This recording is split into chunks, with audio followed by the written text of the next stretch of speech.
This is Ed Robertson, and this is the Mountain and Prairie Podcast, where I introduce you to some of the innovative and creative individuals who are helping to shape the future of the American West. I meet most of these people through my work in ranch brokerage and land conservation, or through my hobbies and interests that revolve around spending time up high in the mountains.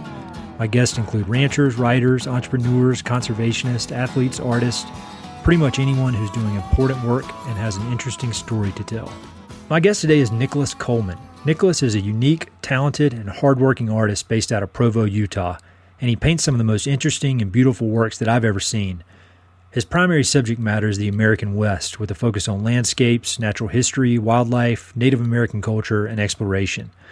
I came across Nick's work on Instagram, of all places, in the middle of the tens of thousands of images and noise and distraction on that app.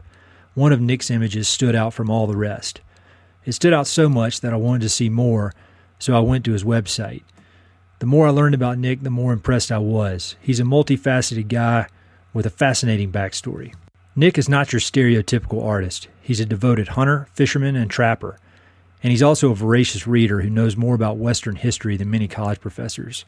He has a very focused and disciplined approach to his art, working 6 days a week and never just sitting around waiting to get in the right mood. With such a deep love of art and the American West, combined with his rock-solid work ethic, it's no surprise that he's been able to make a name for himself in the very competitive and challenging world of professional art. I could have talked to Nick for hours because so many of his interests overlap with mine, and hopefully those interests will overlap with yours as well. We dug into the details of his art and his artistic process. We talked about some of his international travels to South America, Africa, New Zealand, and we also talked about how those travels influenced his life and work and outlook. We talked about his formal education, and if given the opportunity, would he do it again? And we also get some advice for aspiring artists. Finally, we talked a lot about Teddy Roosevelt, which is always fun for me. We covered a ton. One quick note on this episode, we were recording it on Skype, and we had a few times throughout the interview where the internet connection went dead, and I had to call him back. So if you notice a few parts that sound edited, that was just me splicing together the calls. And on that note, I just gave those maniacs at CenturyLink the boot, and I've got a guy coming from Comcast this afternoon to install new internet. So hopefully that'll solve that problem in the future. Anyway, be sure to check out the episode notes on the podcast webpage because we name a ton of books, documentaries, and other interesting information that you should check out. I have links to all that at the bottom of the page. If you love the West, love books, and love learning about interesting people who are doing cool work, I guarantee you'll love this episode.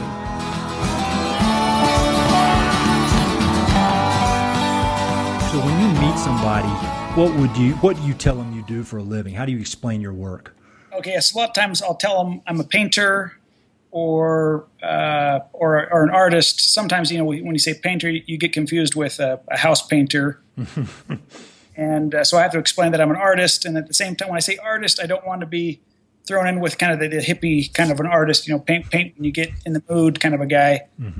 Because I definitely treat this like a job and 6 days a week and from, when it gets light to when it gets dark at night.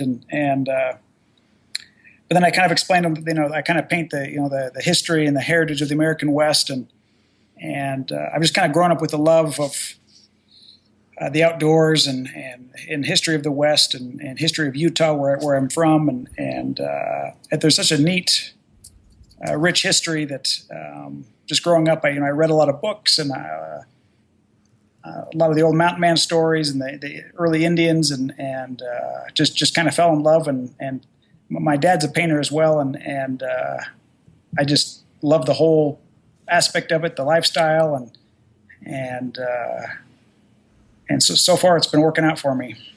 Well, just in that quick intro, you hit on all the subjects I want to cover, and so we'll just kind of dive in and break it down. So you grew up. You're in Utah. You grew up there. How long has your family been there? So yeah, my dad's family is from Oak City, Utah, which is still a really small town, and they had a farm out there when his mom was younger, but then I think they're from Scotland and Denmark. That's kind of where their family came from, and then my mom's came from England in the late 1800s, and they're from California, and then Leadville, Colorado. Oh wow! And then now we're here anyway. So did they come straight from Europe to the West, or were they on the East Coast for a while and then made their way? Or so part of my dad's family line, kind of some came over on the Mayflower, and then some came over later, and then my mom's came from England, I think, straight to the West Coast. Wow! And so kind of late to the game a little bit. So whenever I hear those kind of stories, it just reinforces how not tough I am compared to those folks. So you said you grew up hunting and fishing and trapping. Could you just talk a little bit about those experiences and how they've translated into your work as an artist? Oh yeah. So yeah, growing up, I kind of grew up in the river bottoms in Provo, Utah, and we had a pond and a couple of rivers that used to come feed into our little neighborhood, and we were kind of the neighborhood muskrat killers, trappers, mm-hmm. And that was just normal to me. That's what we did, and then we kind of lived next door to a golf course, and so we kind of took care of the muskrat problem for the golf course, and they kind of let us go fishing too on the rivers that came in and out. And they had a Memorial Day fishing contest every year, and they don't do that anymore. But that was pretty fun, and we lived pretty close to Provo Canyon, which is home to all kinds of funny little animals and deer and black bear now and mountain lions but just kind of growing up before school. I think my dad just didn't want me to miss out on kind of how he grew up. Yep. Because he had a trap line, and that's how he would buy his baseball mitts, his first J.C. Higgins, single shot 12 gauge, and we had stretcher boards and everything, and he taught me how to skin and stretch a muskrat skin, and we were always after some mink, but the mink population is down a little bit, or it used to be when I was a kid, and I think it's getting a little better now, and then raccoons up the canyon, and we'd go check the traps before school, and then drop me off at school on the way home. So it's pretty fun growing up. Did you have many friends that did that with you, or was it kind of a family type thing mostly? A family thing. I had cousins that we'd go hunting with in the fall, but it was mainly just my dad and I, and going out looking for little bird hunts and catching baby spotted skunks and we brought home all kinds of funny animals to live with us for a little bit, but drove my mom nuts, but we couldn't help ourselves. So that's, do you, I know you read a lot. Do you study Theodore Roosevelt much at all?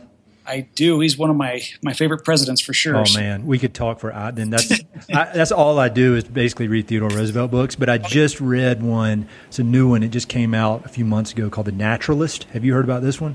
I have, and I haven't got to that one. It's really good. But basically, what you're talking about was Theodore Roosevelt's childhood as well. Just going out trapping. He was mostly focused on birds as a child, but the same kind of thing, and just this obsessive love of animals, and it influenced his politics just like it influenced your art. So when you look back on those experiences, are there any particular ones you think? It could be hunting, could be fishing, or any childhood experience you had that was pretty pivotal or formative in kind of directing you towards this career in art? It's hard to say if there's a pivotal moment. There were so many of them. I guess you'd maybe say just my dad constantly reinforcing, going into the outdoors and how magical the outdoors were and the amazing things you could find outside. And I have a lot of little bones and furs and skulls that have followed me home from just exploring. And one of our good friends is the director at the University Natural History Museum, and as a little kid, my dad would take us over there. And sorry, I'm rambling now. I'm getting ahead of myself. He was my dad's a taxidermist too for a while, mm-hmm. and he actually just recently freeze dried a little muskrat for me, and that I got duck hunting about a year ago now, and he's stuffing a fox for me too right now. But he's still over there, and as a little kid, he would go into the basements and he'd pull out all the drawers of all the nests and the eggs and the little study skins of all the little birds, and to me that was just magical, to seeing the variety and all the species of birds and animals, and in my mind I remember thinking, because even now, I mean, I could probably name a few hundred or maybe close to 1,000 animals, but that's not even, a drop in the bucket to what the earth holds and all the funny little critters and everything that is on the earth. So it's just amazing to me how much the variety of wildlife that's out there and yet to be seen by me. So. Oh yeah, it's amazing. You will love that Theodore Roosevelt book, because it's the story of Theodore Roosevelt, but then it's also the story of natural history in the United States and the history of that whole movement. And they go into all the details about how they preserve the hides and they, talk about how they catalog them in the natural history museums. They talk about the Smithsonian versus the Natural History Museum in New York. It'll be your dream book. Have you read, there's a great book by Carl Akeley, An African Obsession? No, I have not. So he was one of Roosevelt's friends, and they went hunting. One of the first trips that Roosevelt took to Africa was with this guy, or they met up in Africa or something. I can't remember the exact details. But he did he was in charge of getting the African wing at the Natural History Museum in New York. That was kind of his legacy, dream come true kind of a thing. But it took him almost his whole life and almost cost him his life a few times, to get actually done. And but yeah, he was a friend of Roosevelt. He almost got to do the memorial after Roosevelt died.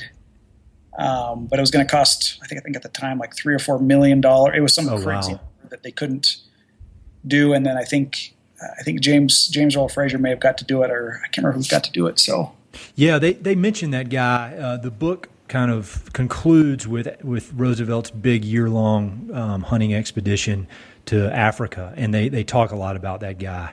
And what's the name of the book again? An African Obsession. Okay.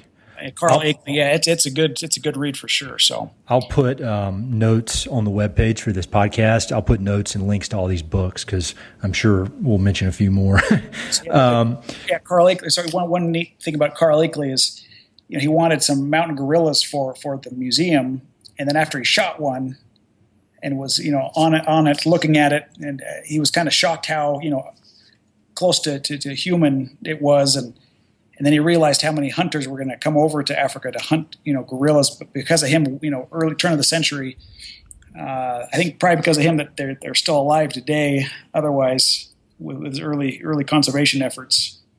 But anyway, he was responsible for getting those guys saved. Sure, and that's one thing I had on my list for later on. But since we're talking about it, I wanted to get your thoughts on this. They talk about this a lot in that book I keep mentioning, and you just brought it up. And there's a huge misconception that kind of really, really annoys me. And people think that hunting and a love of nature or conservation are mutually exclusive. It's obviously people who've never been hunting and don't understand it. But, I was wondering I'd love to get your perspective on that, because obviously hunting and fishing and trapping has played a huge part in your life and in your career. And I think your art helps to preserve the American West and the heritage of the American West. And you love these animals and love the West and the land and wildlife more than anybody. You know it better than anybody. And so can you talk a little bit just about how hunting has made you more of a conservationist and more kind of in love with the American West and beyond? Yeah, as I've traveled and with my dad and by myself and with friends, just locally here in Utah, and then up in Wyoming and Montana and up into Canada and Alaska. The more hunters you get to know, the more places you know where your money is going. To preserving the places where you're hunting. Otherwise, there's so much money that gets poured into hunting licenses, and I think I was reading an article here in Utah that talks about how many deer are killed, just by cars.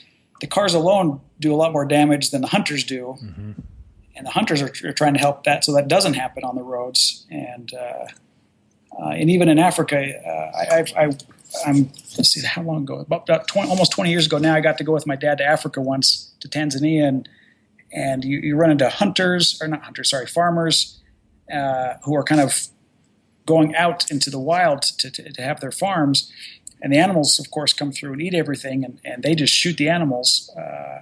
And the only way that the animals get to survive is if the the money is there to keep people out of the wild areas, and so much money goes to the local the places and the people to keep these animals alive, and then people get mad when they see a picture of a guy. And granted, there are jerk hunters and stuff like that, but a majority the money, there's so much money, and the only reason the animal is still alive is because of the hunters. Yes.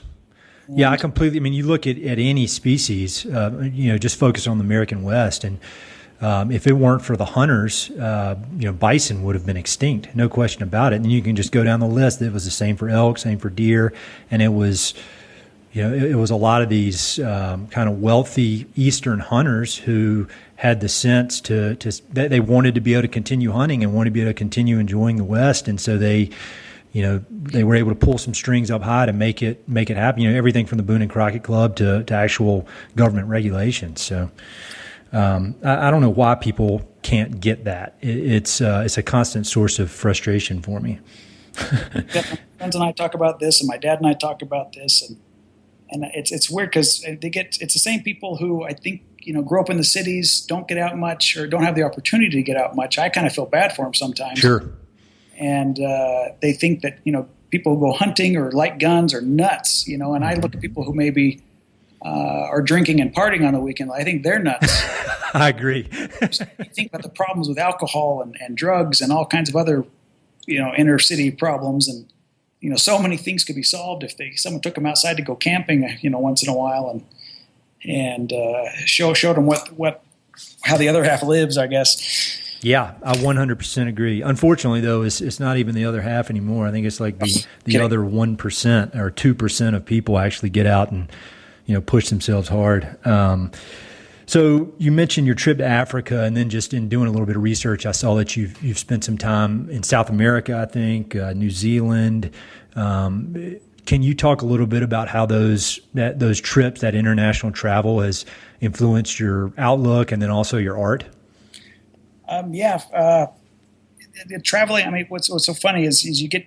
I've been able to travel. I've been really lucky to be able to travel, and you just kind of see different cultures and realize how grateful I am for the freedoms we do have. And living down in Brazil as a missionary down in Brazil, doing service and I remember talking to people about hunting and how a lot of guns were illegal and hunting was illegal, but then seeing how the drug problem, and that there were guns down there, and people just up the street from me getting killed and in weird funny gunfights, and stray bullets hitting the outside of our houses where we're having lunch and stuff like that, and talk about a pretty and a wild place Brazil can be. I was down towards the south. Oh, it's the frontier, man. Oh yeah, and but I remember thinking to myself, man, if these people knew my background or where I came from, I would imagine I would be kidnapped, but and held for ransom. But I think you're in there in a service capacity, and they kind of, if someone leave you alone, if they're looking for trouble, and other times I was able to talk my way out of some of the dangerous situations I got myself into, and but just talking to people, and then but then going to other places like New Zealand, where it's a little bit more laid back, and it kind of feels like you're transported back in time, and the hunting was a little bit more relaxed, and it just I'm just thinking back to the amazing mountains and some of the you just feel good when you get out into open places, I think, and I think there's something to be said about that. If all else, hunting gets you to places that you wouldn't go otherwise, and regardless if you bring anything home with you, I think you're better for it. So, yeah, I agree with that, and I think inherently you're going to be pushing yourself physically when you're out there, and if you're in a foreign country, you're pushing yourself mentally, because you're, at least when I go to foreign countries, I'm a little on edge, but I think it stretches your comfort zone and makes you a better person in the end. At least that's my experience. Yes. So you are, from what I understand, you've been painting and drawing and doing art your entire life, and then you've also got a degree. That's what you majored in college. Is that correct? It is, yeah. So what are your thoughts on being self-taught versus being, academically trained in art? Because it seems like you've got kind of the best, you've got both And so what do you think about that? So I think now there's more for an artist. There's more opportunities now. I think with the internet and the different academic schools that have actually popped up in the last few years. When I was 21, getting back from Brazil, boy, I wished. I remember reading a lot of books on the early academies in France and New York, and thinking, oh man, I longed for that kind of an education. I think the idea of it was probably better than if I actually would have done it, because I'm someone tells me what to do, and I kind of do. My knee-jerk reaction is to do the opposite of what they tell me to do. Uh-huh. And then so at the college I went to here in Provo, Brigham Young University, I definitely ran into some opposition. Kind of doing what I do now. The landscapes and wildlife and historical scenes, and people tell me that's already been done, and my kind of response was, well, it hasn't been done by me. And I love this stuff too much not to do it. You can't, how can you tell me not to do it? That was the confusing part, is because they're kind of trying to push this, postmodernism thing and tell me to use my imagination more.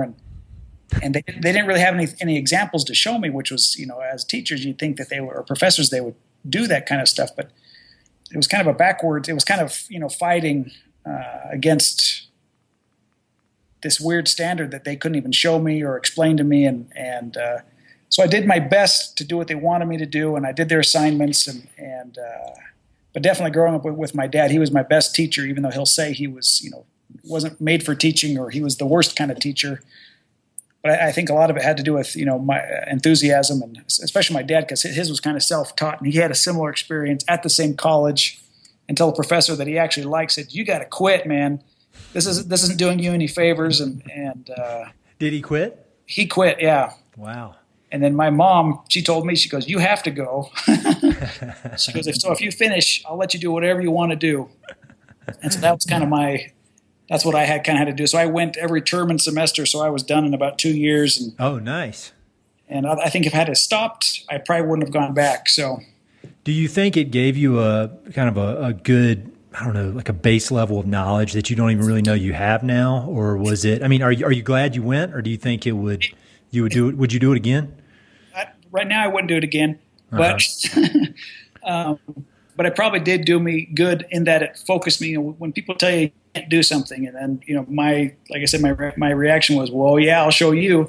I wanted to talk a little bit about your artistic process, because in the interviews I've read online, it looks like you have a very business-like, almost like a blue-collar work ethic for your art. It's no messing around, no waiting for the mood to strike, that kind of stuff. Yep. And I'm not artistic myself, but I love learning about artists, and I love reading books about artists and learning how they work. And so I was wondering if you could just talk a little bit about that work ethic that you bring to your art. So yeah, I think this has to do with just growing up with my parents, who definitely instilled into me a good a work ethic, whether it was weeding the yard every day in the summer, carrying rocks from one side of the yard to the other side, and clearing trees. And I think just a good work ethic applies to about anything you want to approach in any profession, I think. But even when it came to art, I remember in high school thinking, how does my dad stay in his studio all day long? And he got out over the years. It's almost insane the amount of time he was able to get out. And I think it was almost slower time. There wasn't the internet or crazy deadlines to get paintings done as fast as people want them these days. And he used to pack paintings up and take them down to Greyhound and build his own boxes and stuff them with newspaper. And goodness, some things are better and some things are worse, I think. Yeah. But then with me, like I said, I served a mission down in Brazil for a couple of years, and I think just down there, I learned you just get to work, especially when you're doing one thing specifically. And when I got home from Brazil, I just went right to work painting again, and knowing exactly what I wanted to do and how to approach it, and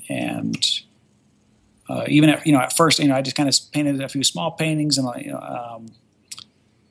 I just put the time in, and I just kind of went from there. So, and I've had a lot of artists come to me, and and my dad, especially when I was a kid, a lot of artists have come to my dad and asked him, what his secret is, and because he's had some amazing success over the years, and part of it, he asked them what their work ethic is, and a lot of people, hears, well, when I get in the mood, I sit down and I paint, and when the mood strikes me, and he's like, well, he says you can't have that attitude, and even when you're sick. I mean, there's no magic elves that come in at night that paint your paintings for you, and there's nobody else but you that's doing the work. And if you're not willing to do that, I mean, you really need to find something else to do. And my president, where I was serving down in Brazil, I worked in his office for a little bit, doing financial work for him, and he asked me, he goes, I don't think I was a good office person for him, and he kind of told me, he goes, I don't ever see you sitting behind a desk when you go home. I don't either.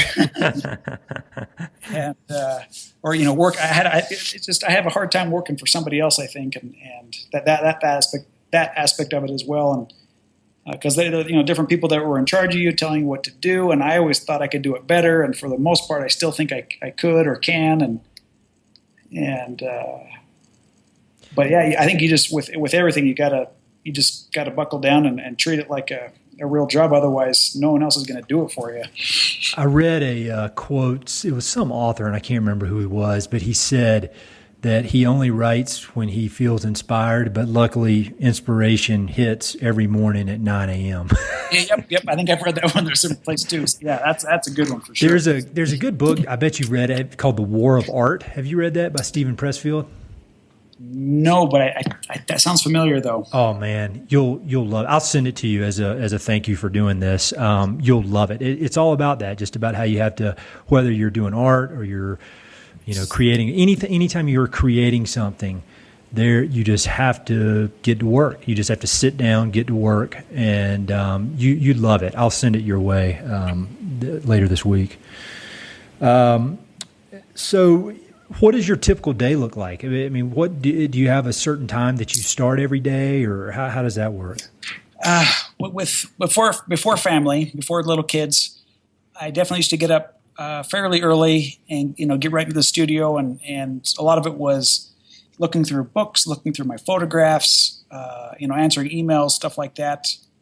And then with children lately, last few years, it's changed a little bit to now. So I get up now, and my first thing I try to do is I try to exercise. A few years ago, I thought, man, all of a sudden I realized I was getting old, and so now, definitely I throw an exercise into the mix. So I go running, and I do some other exercises as well. But so I go running first. I come back, eat breakfast, and then I kind of I just come into the studio and answer a couple emails, and I try not to get, stuck looking at the computer too much. That's hard to do. It is hard to do sometimes. And I like Facebook. Some people I follow on Facebook are, people who post wildlife photographs. And so I do like to look at that kind of work. If I am going to be on the internet is looking through, places I either need to go, want to go, I wish I could go. Sure. But then I definitely always have a list of things I need to get done, things I want to start, and I'm looking around the studio right now, going, "Oh, what do I got to finish now?" Even. Yeah. So talk a little bit about your studio. I've seen some photos online, and hopefully I'll be able to include a photo on the webpage for the podcast. But it looks really cool. It looks like a dream for somebody who loves natural history, books, art. I mean, it kind of hits on everything. So can you talk a little bit about it? So I think I have my dad to blame. Both of us are kind of pack rats, and we definitely like to find neat old stuff, kind of old beadwork, from the late 1800s. And if we can find anything earlier, that's even better. All the kind of heads and horns that we've hunted over the years and dragged home with us are here, and a few of my things are down in my dad's studio, like my muskrat that I shot last. I felt bad I had to shoot it. It was the last day of duck season, and I had just scared away about 25 ducks that flew south and never came back.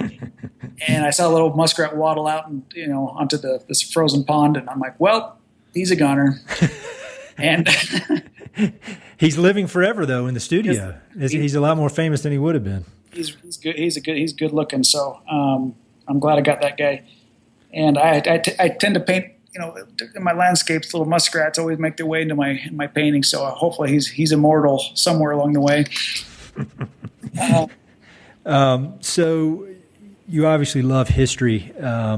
What role has your love of history played in your work? I know you have a lot of Native American themed pieces that I've seen online. Is there a certain time period that you especially like? I do. Yeah. I really like 1800 to the early 1900s, and last few months it's been kind of even the 1910s and 20s and 30s, kind of the early sportsmen, fishing in canoes and kind of the Adirondacks and the certain lakes up in Canada this is kind of the early craftsmanship of the late 1800s and early 1900s. There's just certain way men built things that just still stands out that are works of art. The old guide boats or the early birch bark canoes and even the early motorcycles, Indian and Harley Davidson motorcycles, turn of the century. Have made their way into a couple of my paintings recently, and there's something kind of even though it's not timeless, there's something timeless in my mind, the kind of romantic vision of my West that I want to see and share with people, and to just make it fun for me to be in the studio and paint. I think so. When you're creating a piece of art, do you base it? It's for like a landscape. Do you base that on a specific place that you've been or you've seen photos of, or is it imagined, or is it kind of a combination of both? Kind of, yeah, definitely. Mostly all my paintings are based in some place that I've been, and then it'll what's the word? My brain is failing me. It'll expand from a place that I've been.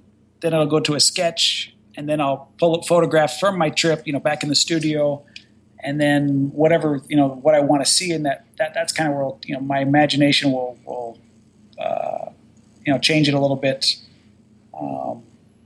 to see certain things that maybe weren't there when I was there. The early Blackfeet camps up near Glacier National Park. Yeah, that's beautiful up there. It's so pretty up there, and. There's just certain things I want to see in the landscape that I can imagine that used to be there, that were there, and I'm kind of bringing a full color version of it, back. I love the old black and white photographs, but I definitely love to bring life back into those ideas.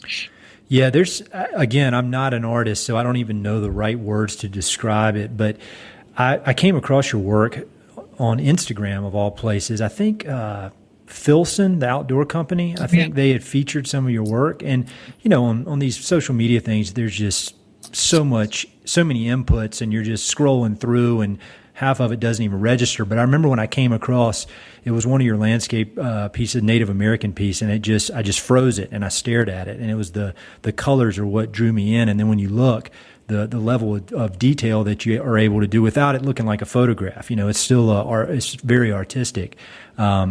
And that's one question I had about the level of detail, especially I've noticed on some of the Native American pieces.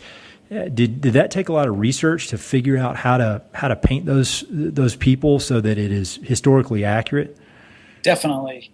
And so, yeah, a lot of reading and a lot of studying old photographs. And between my dad and I, with all the kind of the war shirts that we have, the blankets, the moccasins, the knife cases, the pipe bags, and all kinds of stuff.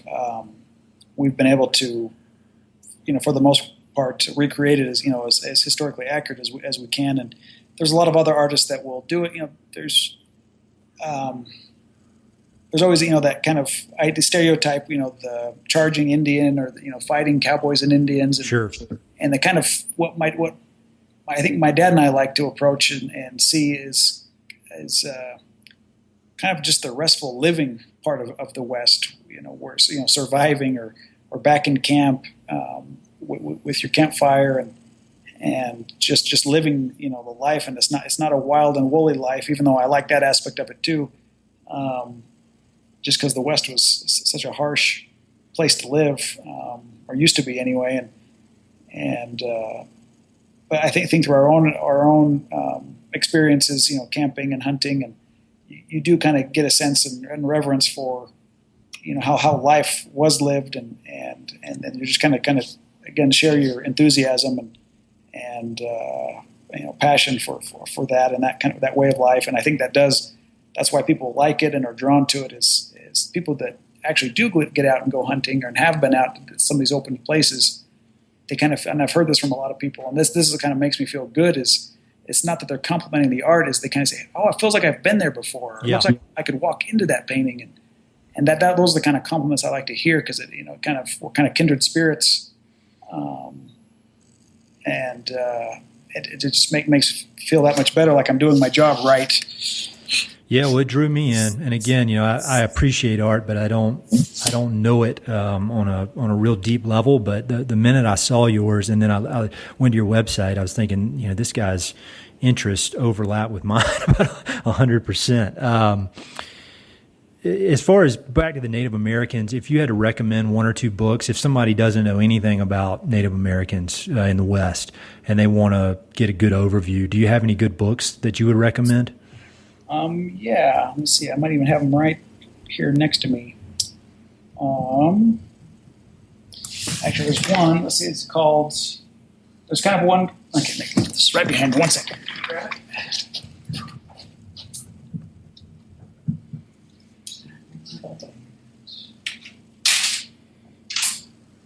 A couple of my favorites. There's one that it also is paired with some fantastic illustrations. It's called Indian Y Stories. Sparks from War Eagle's Lodge Fire. Uh-huh. It's by Frank B. Linderman, and it's illustrated by Charles M. Russell. Oh, yeah. And then there's another book that I liked, and it's called Crowfoot. And he was an early, I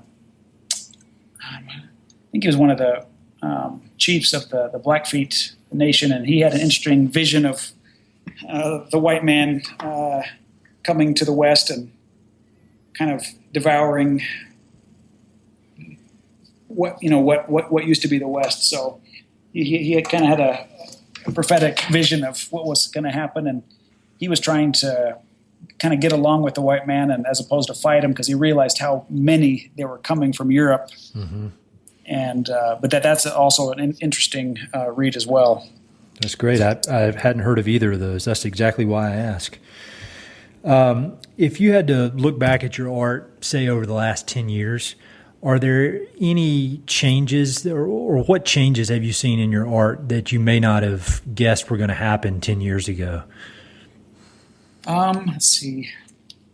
Yeah, it's funny. Every once in a while, I'll look back 6 months or even a year, or I'll see something online of mine that I haven't seen in a number of years, and sometimes I go, "Hey, that's a good one," and I wonder how in the world or where I came up with that idea, and thinking, "Why on earth am I not doing more of those?" And then sometimes I kind of think, "Wow, what was I thinking? Why did I do that?" And it's funny how over the years it kind of evolves, and your interest levels change in certain aspects of history. Depends on what I'm reading. Sometimes it depends on where I travel to or go hunting. But for the most part, it's just I've noticed my figures are getting a little tighter, and they're just, I think just some of the compositions are a little more complex, and just everything seems just to feel a little better. I don't know. It's hard to say sometimes when you're evaluating work, but some things don't take as long as they used to, or you don't fight certain subjects sometimes like you used to. They just kind of your brush. I don't know. Sometimes it's funny. Sometimes things just happen nicely, easier than they used to. Is I guess. the only evolution I can think to. This is kind of a weird question, but when you paint, is it difficult for you? I mean, is it kind of a thrashing type process, or is it enjoyable when you're doing it, or maybe a little both? Because I know whenever I write, and I'm not a ultra talented writer or anything, but it is excruciatingly hard. and so I just wonder, is that the case when you're painting, or is it how does it feel when you're doing it? Sometimes, like the verse, when you first start on a blank canvas, it's probably one of the best feelings you can have because you haven't screwed it just yet, you know? Mm-hmm. Yeah. And you can see that, but as you're painting, you might have an idea, but of course it changes probably as you're writing too. It changes as you're going along, and hopefully for the better, because like the idea, and then I think with the what do you want to call it? The constraints of the tubes of paint and your brush, your hand and your eye. Trying to get what's in your brain out onto a piece of canvas, things obviously change, and it definitely is. Sometimes it's a battle, and I think some of the best paintings can happen that way, and sometimes for whatever reason it just works out right as you're going along, and it comes out just like you want it to. But those days are more rare, I think. Mm-hmm. But they're nice when they happen. At least they happen, I suppose. Yeah, that's right.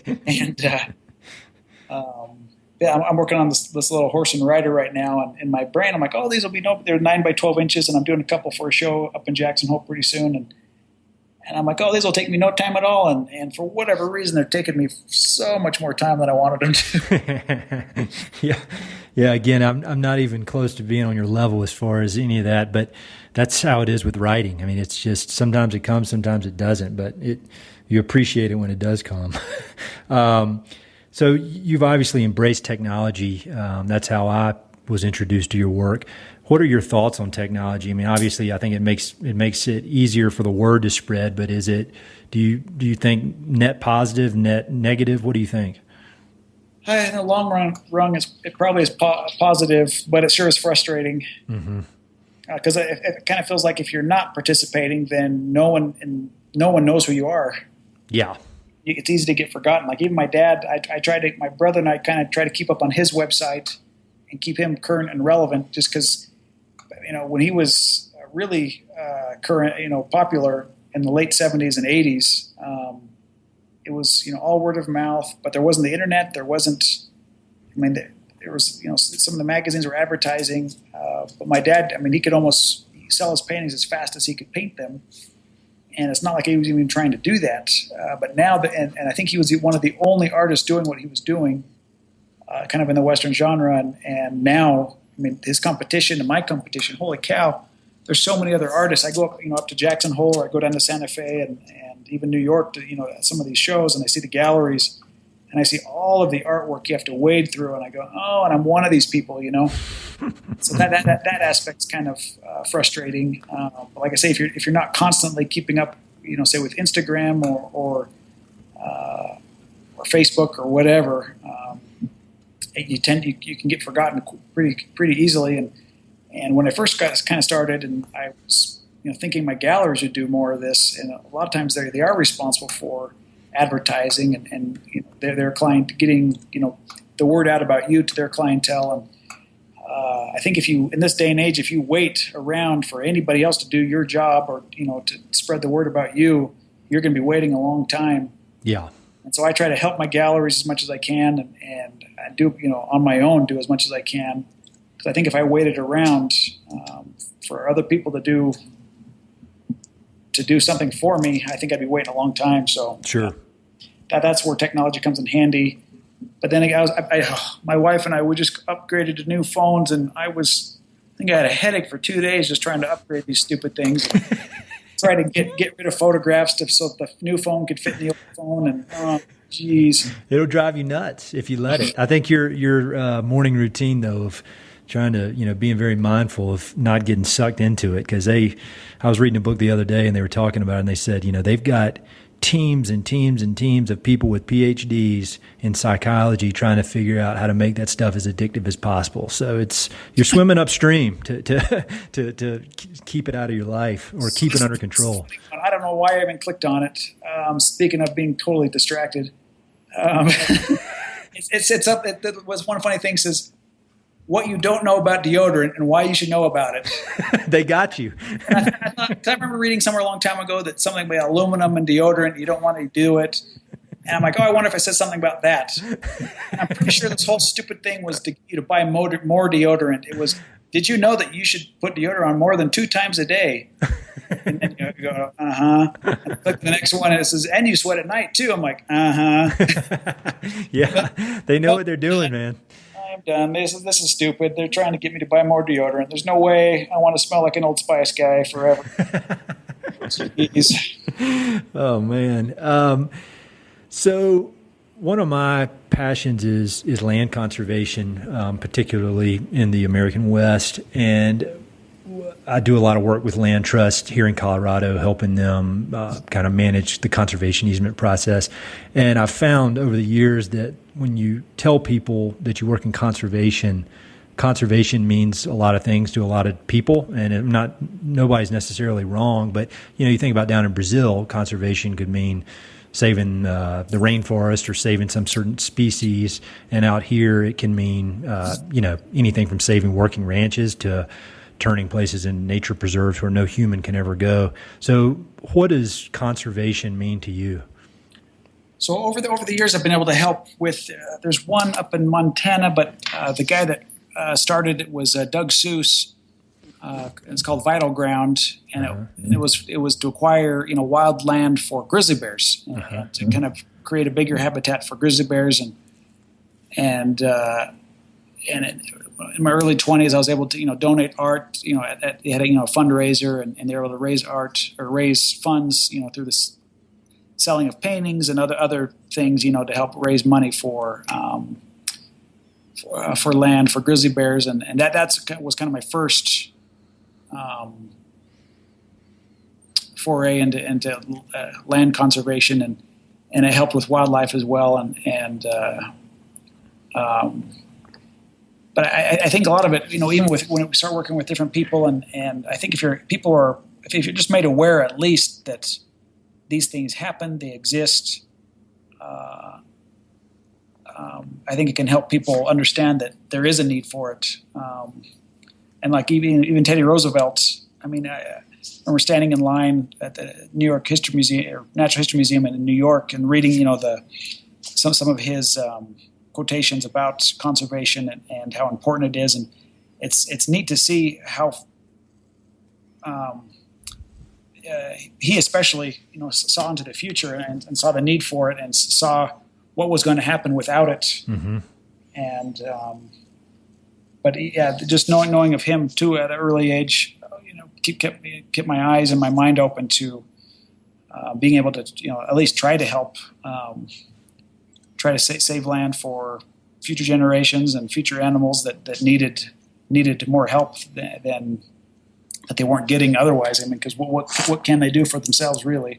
Yep. Other than wander around and get in trouble. So. Yeah. Well, I think from my perspective, it seems like you create an emotional connection between people and the land, and whether your emotional connection comes from hunting or from hiking or from mountain biking or whatever, I think in order for somebody to be a conservationist, they need to have an emotional connection to the land. And I feel like you do a wonderful job with that. Just instantly, like I said, when I was flipping through Instagram, I saw it and I was just drawn in.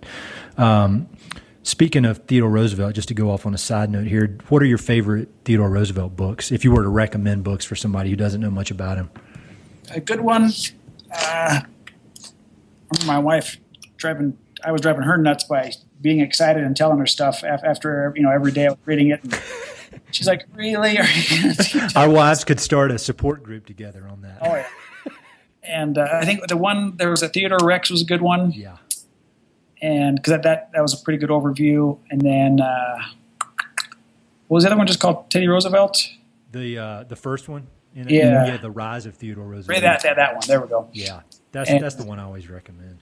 Yeah, that's a good one. And just his attitude. Like I say, there was no dust settled on that guy. He saw something that needed to happen or wanted to have happen, and the Secretary of the Navy left. He stepped in and declared war.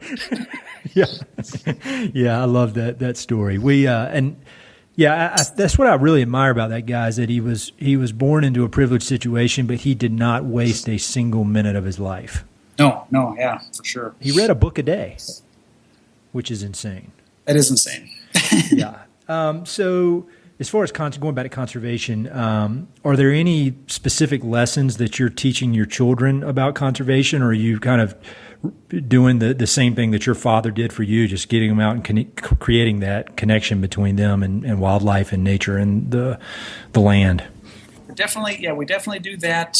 And like my little boy's 8, and he's in the Cub Scouts, and so we talk about conservation at that level, and we talk about cleaning up our trash, and so we're starting with just the basics, and my wife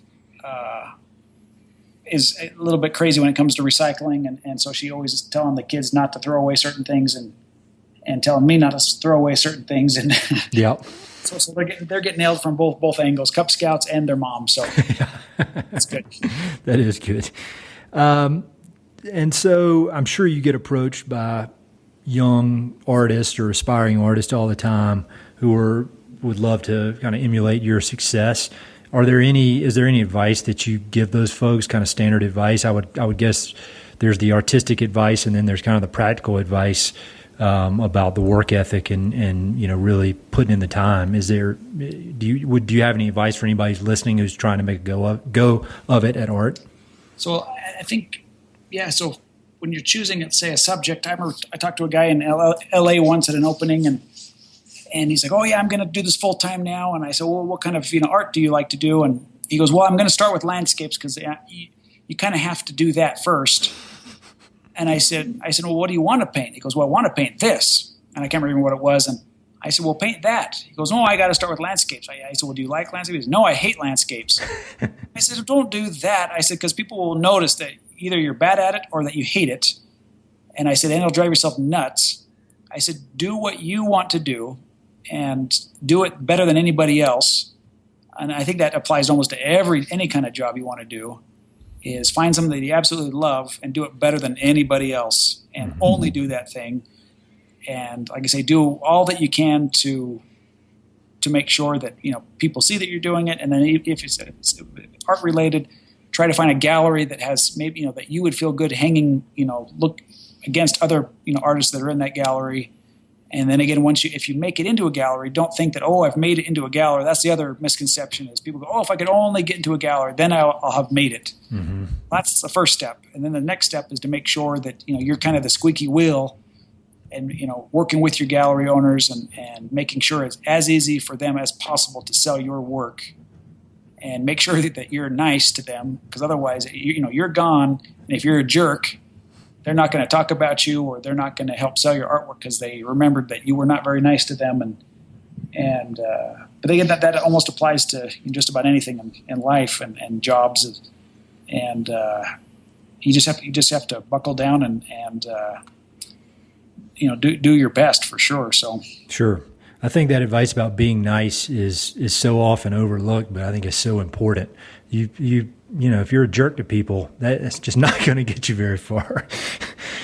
All right, I've got just some kind of quick, I call rapid fire questions here for the end. And you don't have to give quick answers, but I've been asking these of all the guests, and I've got some really interesting answers. The first one is, once again, back to books. If you had to pick your favorite book or a book that you've recommended to the most people, what would that be? Let me think real quick here.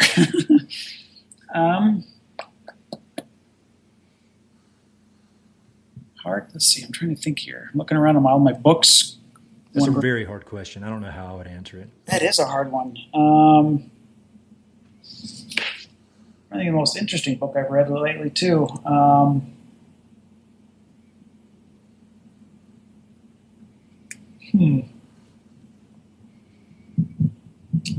Well, I'm reading a good one right now. I'll just recommend this one because I have recommended it to a few people and actually given the book out. So that counts. I think it's called Man Meets Grizzly. Oh, wow. Okay. Kind of early big grizzly bear stories from Yellowstone and bear attacks, and it was one that my dad gave to me when I was a little kid that really freaked me out. Talking to people getting their jaws knocked off, and And there's another one called Life and Death in Yellowstone, which is a good one too. So great. Talking about running into black bears and the problems they can cause. So, do you have any favorite documentaries? If you watch documentaries, yes, the Lewis and Clark documentary. I think National Geographic did it, and that was pretty good. And then there was, I'm trying to think of the other one.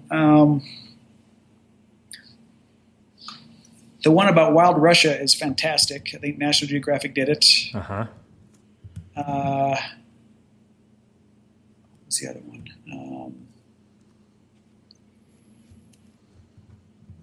There's kind of a neat one on an artist named Maynard Dixon. Kind of explores his early career and I think he ended up in Utah and died in Utah, but he had a pretty amazing life. But it's a pretty cool documentary, and I think it's on PBS. Cool. I'll have links to all those, and I've seen the Lewis and Clark one, but I haven't seen the other two, so I'll definitely look those up. Other than hunting, fishing, trapping, and painting, what do you do for fun? You said you like to run. Anything else? That's pretty full plate there with those four, and then kids. And the kids too, that's for sure. I know. I there's not enough hours in the day for sure, or days in the week. Oh my goodness. Last few years, I have a friend up the street that owns a Harley Davidson dealership, and he asked me to paint some motorcycles for him at one point, and I never could quite wrap my brain around actually painting a motorcycle for him. Because it was Harleys, but he wanted me to do an Indian something or other, and I thought, well, it needs to be an Indian motorcycle. I don't know if I can do it for a Harley. And then I had another friend who's big time into motorcycles, and he's like, well, just paint him paint a motorcycle painting and see what happens. And that took me, I'm not joking, about 4 months to wrap my brain around, painting something that modern, and in my opinion, anyway. And I painted him an 8 foot tall by 6 feet wide, kind of one of those old hill climbers. Oh wow! The 20s. And then I thought, hey, I'll do a couple more. So anyway, out of his dealership now, he has 3 8 feet by 6 feet Harley and Indian hill climber paintings. But then doing those, that opened up some funny doors so my side project. A lot of people. Why I do ride motorcycles. I'm not a crazy motorcycle person. In my other life, I might be, but I'm not now because I have, like I say, children and Sure. too much work to get done. But it's opened up some funny doors over into Spain and France, and I've done some other motorcycle paintings. And some people have seen it on Instagram and Facebook, and I've been invited to some shows that I otherwise normally would not be invited to. And it's just another kind of group of fantastic people that really appreciate the artwork and the motorcycles and the history of early motorcycles. Because I like to paint kind of old motorcycles as well. Those are my favorite ones anyway. And although recently I have a '74 Yamaha XS650, and I was out riding with some friends the other night, and as it broke down on me, I thought, a new motorcycle might not be a bad idea. Yeah. It would work.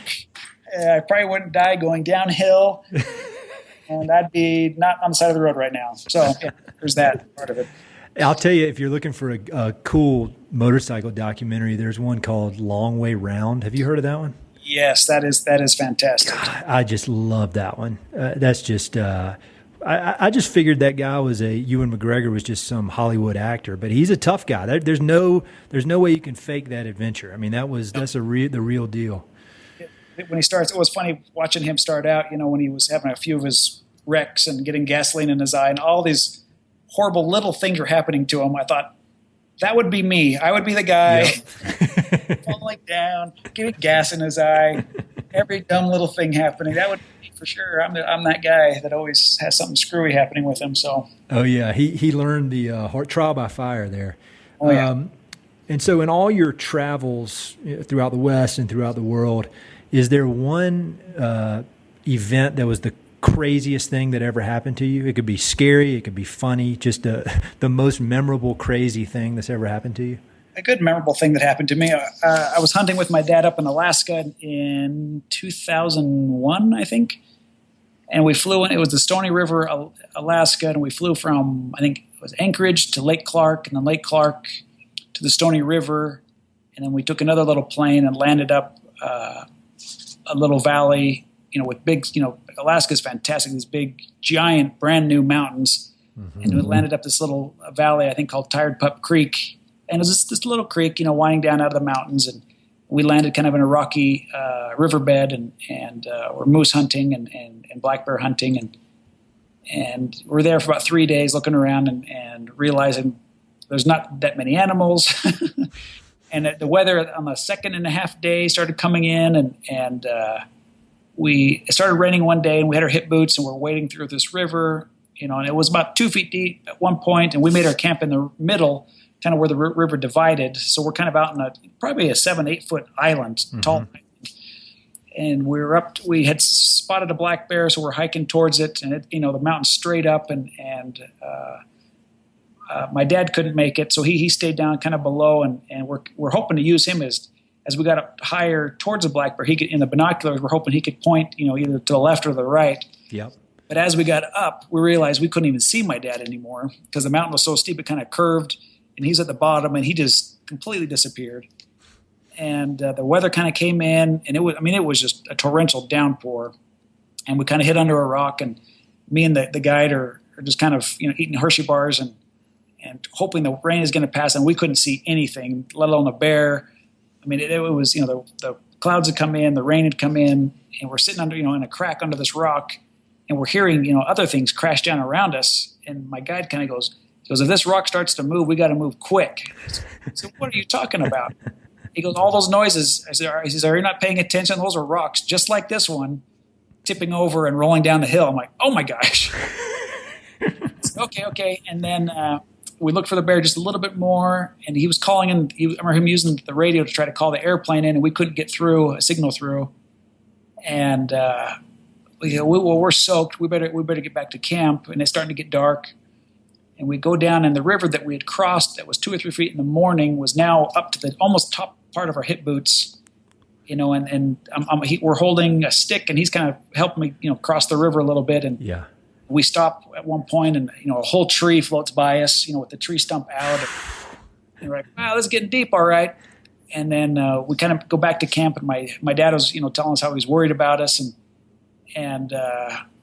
but then the rain keeps coming. It gets heavier and heavier. And this island where we've made camp, both sides of the river now are all the way 8 feet to the top. And I remember taking a leak at the where it broke, to go left and right, and seeing the river kind of break over the top of this little island we're at, and thinking, oh crap, we're screwed. We couldn't get the radio, to the airplane, and we go back down to our camp, and I'm starting to dig a trench, seeing the future coming our way. And our guide's like, "Hey, can I put my camp?" And the river started, kind of breaking through. So I had already dug kind of a half trench river to break it off from where our camp was set. And pretty soon, where our guide's tent was a new river. And then it was, 1 a.m, totally dark, still raining. I'm thinking, man, we're gonna have to swim for it, tonight. And about 2 a.m, I think the rain just completely stopped. Wow. And we're like, and both of us, my dad and I, are like, oh, thank goodness, And then that next morning, we're still soaked. Yeah. And then we saw where the river was, and the river had come down quite a bit. But we heard later why the radio couldn't come get it, or why they couldn't get the radio, is they had to tie their planes. The big river that our tributary was feeding into was about 20 feet overflowed and flooding, and they had to tie their planes up into the trees. And I remember thinking, man, if we're going to have to walk out of here, this is going to be a long walk. And especially in Alaska, there's no easy way up or down or straight across. And but anyway, yeah, we were able to clear a new kind of runway, and I was the first guy out. And my dad, he told me after he saw me take off, because I remember we'd set flags, 80 feet long. We set some flags, and our plane was taking off. And I remember we passed the last flag, and we're still on the ground. Oof. Heading straight for a big line of pine trees.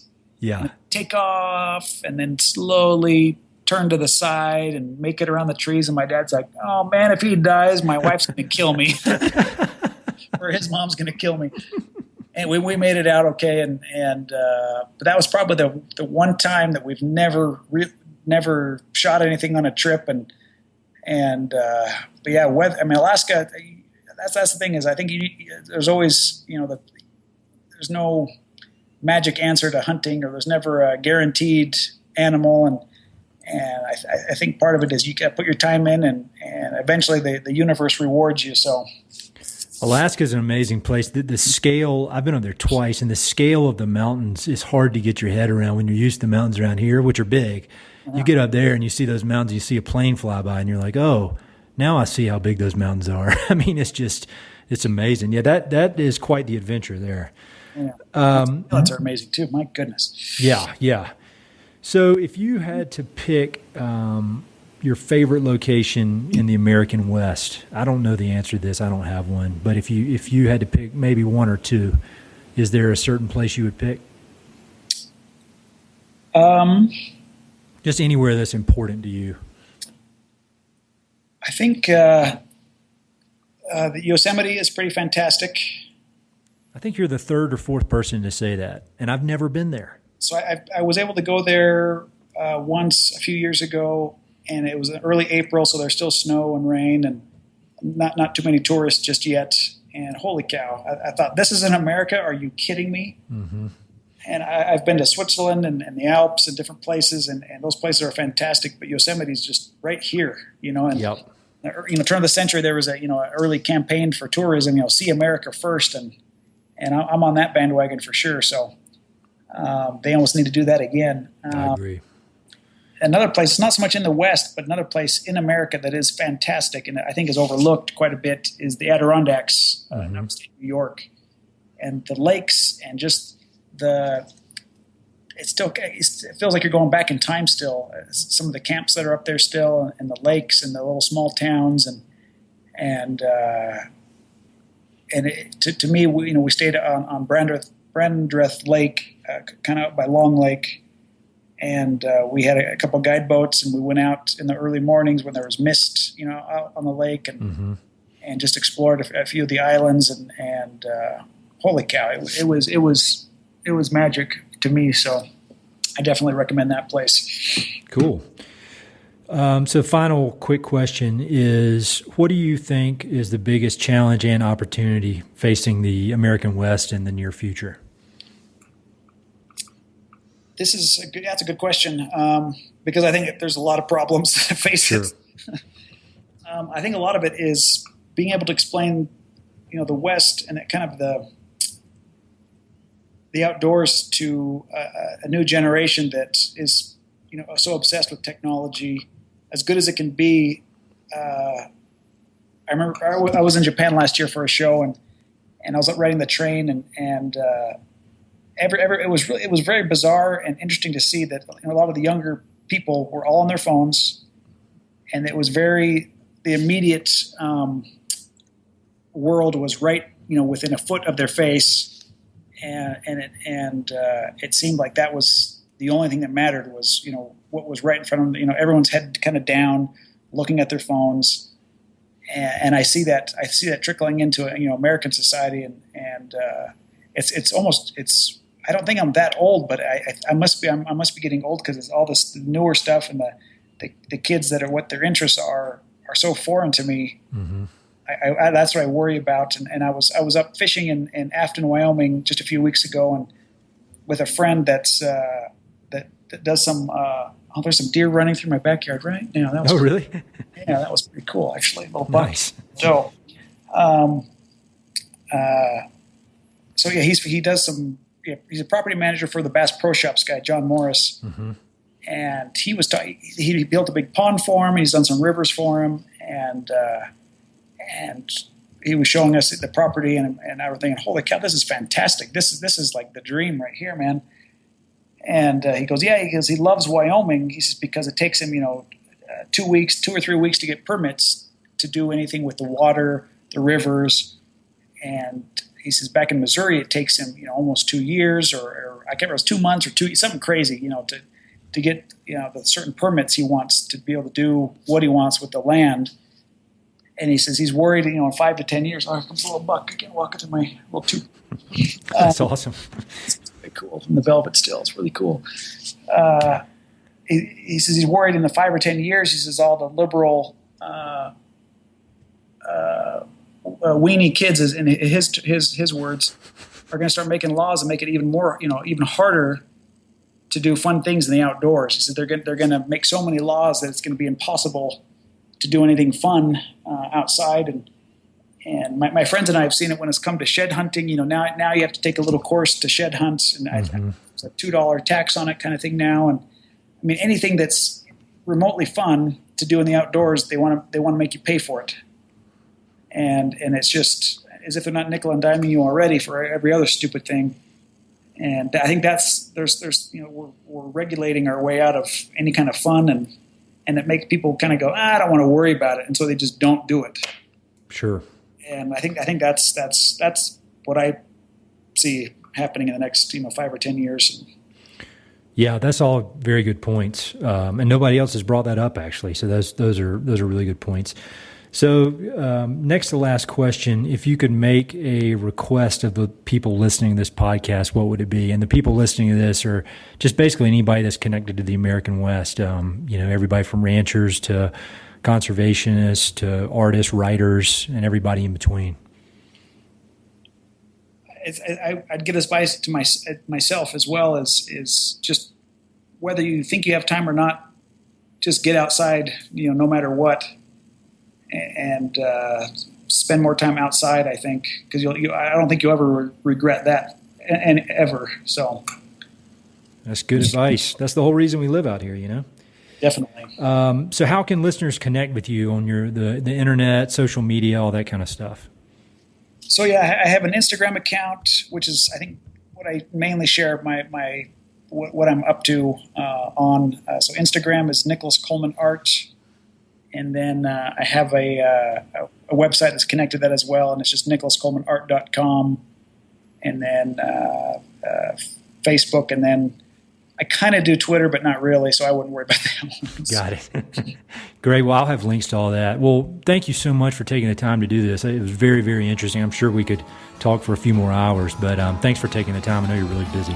Hey, definitely. Thank you. And if you're ever passing through Utah, definitely come by the studio for sure. So yeah, I'd love to do that.